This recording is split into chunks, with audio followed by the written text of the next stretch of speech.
welcome to the Technical Staff and Theatre Workers podcast. It's the podcast in which I talk to people who work backstage in the technical theatre industry about how they got in, their experiences, and any advice they can give to anyone getting in. This is episode 8 of season 4. A big thank you to everyone who's downloaded the show, everyone who's listening to the show. Tell your friends, tell your family, tell everyone you know who's interested in theatre and those who aren't interested in theatre, because it might make them interested in theatre. Yes, thank you so much for all the downloads. It's been really good so far, so really enjoying it. And without further ado, let's get on to our next guest.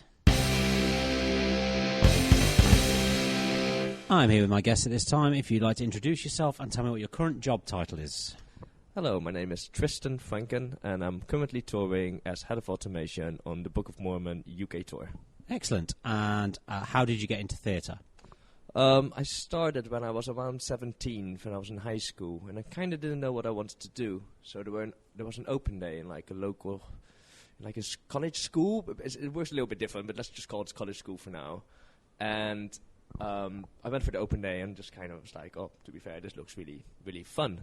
So I've done 4 years of studying of technical theatre. Okay. And that's kind of how it all started. And that's all in Rotterdam? Yeah, this is all in the Netherlands. Which is where you're from, yeah, of course. So you went to college to do technical theatre? Yeah, technical theatre. So I've done 4 years. It's basically like a stage management school with technical theatre that has it as well. So you do a little bit of sound, a little bit of lighting, a little bit of stagecraft. Okay. And then later on you can specialise in one of these things. Right, and is that where you decided you were going to do automation? Yeah, I've done an internship in a local theatre, receiving house theatre. And every receiving house in the Netherlands has automated flybar systems. Oh, okay. So I wasn't interested in lighting or sound necessarily. I wanted to be more on stage and work with the stage manager and the rigging guys and the fly operators. So that's where my first interest of like automation came from. Right. Okay. So is there a big theatre scene in the Netherlands? There is loads, but it's a completely different situation than the UK. Well, first of all, the UK is obviously world renowned and one of a kind, basically. But the Dutch culture of touring is built on daily touring. Is we bring the theatre to you, so it's all small scale shows. Basically, there's nothing more than 3 trucks normally. And obviously, we do have in The Hague our Frozens and the Lion Kings. Right. Yeah. There's exceptions as well, but they are. You don't see loads of them. Right, I see. Excellent. So what was your first paid job in theatre? What was the first show you did that you got paid for? When I graduated from college in Cardiff, so after I graduated from the Netherlands. So you went to Cardiff? For college as well. So okay. I finished in the Netherlands for 4 years, and then I think I was like 20 or 21. I then went to Cardiff to study for 3 years, that. And then I started to go onto professional working, and my first tour was Dirty Dancing, the UK tour, as assistant carpenter / technical swing. Oh, cool. Excellent. Well, that's not a bad start, is it, really? Give us a list of any of the other jobs, or any other jobs you've had. Following that, I joined the Matilda UK tour. All right. I done King and I UK tour. Sorry about that. Then Lion King UK and international tour. And then, now Book of Mormon. Wow. So you're just touring? I have just been touring, yeah. So you told me earlier that are you allowed to say what you're going on to next? Yeah, I think it's, I'm going, my next chapter in my life, my career will be going on to Hercules, where I will be in Drury Lane, to become the deputy head of automation. That's quite a theatre to be your first one as well. Yeah, I'm quite lucky again. That's really good. So you came from the Netherlands. You studied in Cardiff, obviously. So being from a European country, a different country to this, have you ever found any issues from people in the industry or issues within the industry getting jobs, or maybe people holding you back because you're from a different country or anything like that? No. To be fair, I think I've been quite lucky, and I think, I hope to see that's how I make myself approachable. Yes. To be open and have a friendly conversation and just know each other before, getting into a conversation, but sometimes you can't help that. But no, I never really thought, someone is holding me back. Sometimes because speaking for myself, as you listeners might know, sometimes can be a bit difficult. Sometimes I trip over my words, or it goes quite quickly in my head, and I always have a bit of a slur. So sometimes when I try to explain something, I feel that holds me back, like, personally a little bit. A tiny bit of a language barrier kind of thing going on, without it actually being a language barrier. Yes. It's more of a pronunciation barrier. Yeah, exactly. And when it becomes very technical, I really need to think hard about certain terms. And sometimes when, like we all do get in theater, where you do fit-ups, you get a bit tired, and then finding or coming up with the solutions might be sometimes tricky. Yeah. So it must have been really difficult being a Dutchman in Cardiff. Yeah. Yes. Yes. The first year was just mentally exhausting. Physically, completely fine. And to be fair, all the theory was all fine because I knew that from the Netherlands. Yes. But it was the translating of everything, the thinking in Dutch, and just double translating everything basically. Which was exhausting. Into Welsh. Yeah. So, what would you say are the pros and cons of working in the industry? The pros are that it is diverse. Every day is different. You're doing a live show, so you never know what's going to happen. Anything can happen. Yeah. Somebody needs to be having a bad day or an off day, and that can just change a whole show. And and I think that's exciting because it keeps it fresh. It keeps changing, and it keeps you on your toes. Even though you're doing the same thing every day, exactly. You're doing a different thing every day almost. Exactly, and I think that's important, and that's what I enjoy. And it's just a fun job as well. Like, sometimes I think, like, aren't we lucky, even though we all love to complain every now and then, aren't we lucky that we get paid good money, if you think about it, for what we do? I think we're lucky. Pros, so on tour, now that I want to settle and have a girlfriend, is being away.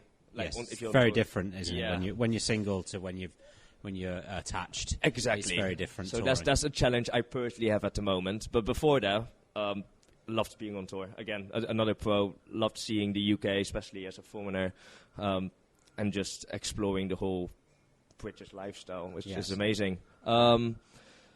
Obviously, we all know, even though we do get paid well, sometimes on tour as well, like, the cost of living, like, it's a lot, and sometimes it doesn't really go well with the inflation of pay rises.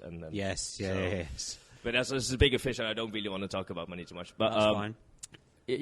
Sometimes you can feel that around you of, like, ooh, money is very in your face at the moment. Yes, absolutely. I think that's what I can think of in, like, a second or two of my pros and cons, I think. Excellent.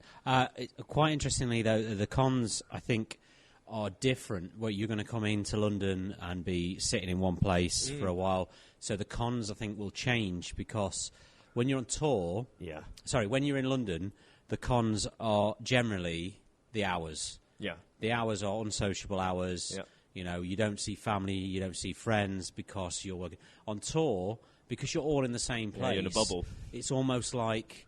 they're your family, so you do see them all the time. Yeah. So the cons of touring, I always found, are different to the cons of sitting down in the same place. Yeah, I can see that, definitely, yeah.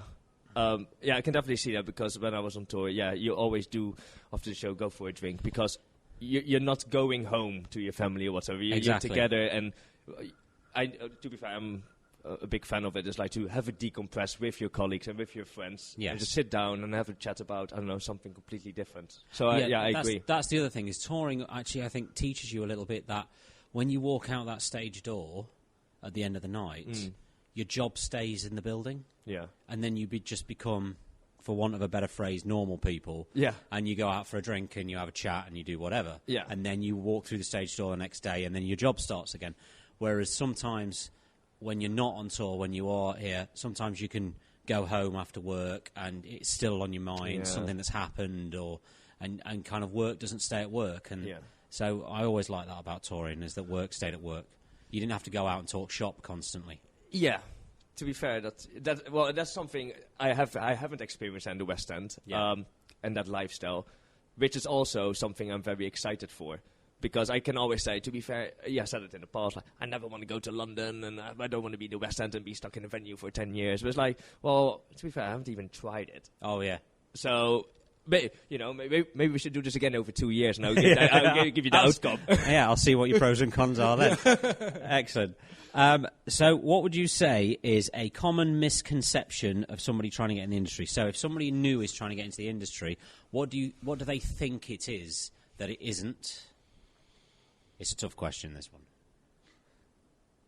When I was in college, and to be fair, this is with, let's say, also with people who don't really have a lot of knowledge of what is going on. Yes. So people going into college, specifically what I've seen with classmates and years below me, they would join college and they would think they will become a DJ or they'll be a musician. Right, and I see. Yeah, it's like, oh, it's a sound part of a sound course where they do all this stuff. And like with lighting, it's like, oh, club mixing, or they're going to make a lighting design for Armin van Buuren or Tiesto and one of the big DJs. Where actually, it's about, especially in a drama college, it's about the subtle lighting and the creation of why, not of what a light or a lamp can do.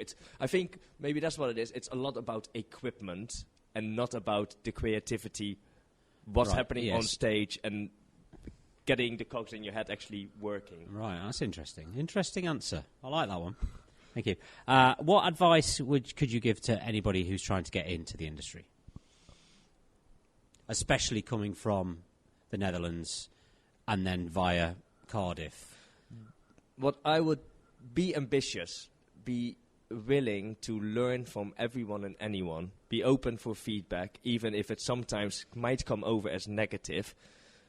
Self-reflect and learn from experiences. Yes. I've been like on tour where, the mood can become a bit down and you get told off. But instead of like taking that to harm and hide away, take it in and continue, and then go to the pub and talk about it. Of like, oh, that wasn't really nice, and talk it out instead of like taking it to offense and kind of just shoving it to the side and don't deal with it. Don't internalize everything. Don't keep everything inside. Exactly, yeah. It's like, it's an experience and just embrace it, deal with it. And I think that's very important too, yeah. Also going on with what you said, a lot of the time you'll be with people and you will learn a lot of things to do, but sometimes you'll be with people and learn what not to do. Exactly, and that's very important as well. That's equally as important as learning what to do. Exactly. It's good to learn from good things from people, and like you said, the bad side as well, and that's part of the development. And I think as long as you're ambitious and trying to be, again, it's not just about knowledge about equipment, but also to be. I think people will get way quicker a job now if they actually just like you.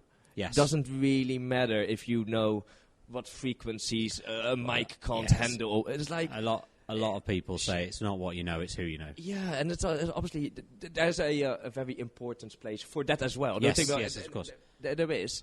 But I think to grow, and you will gain, I think, the most out of it if you just be a nice person and soak it all in, the experiments in. Because I think that goes hand in hand, learning and being a nice person. Yes, well, I think a lot of the time it's you get the job by who you know, but then when you've got the job, it then becomes about what you know. And I think that helps. Yeah, that's also kind of the natural flow of like going from starting on a small show to a bigger show. That's when you keep going with knowledge, and then also just being a nice person. It kind of goes hand in hand. Then, excellent, lovely. And that's all the questions I've got for you. Oh, lovely stuff. So thank you very much for joining me. No worries at all. Thank you. Thank you. A big thank you to Tristan there. I really enjoyed talking to Tristan today. He obviously is from the Netherlands, so it's always good fun talking to somebody who's from a different country. He went to college in the Netherlands and then obviously came over here, as he said, to Cardiff. So interesting talking to him about his experiences and about what it's like coming into British theatre from a different country. So yeah, great listening, talking to him on that one. Thank you so much for listening to this. Thank you so much for downloading it. It's been really great, really loving it so far, and long may it continue. Thank you to all the guests that have been on, and I shall see you all next week.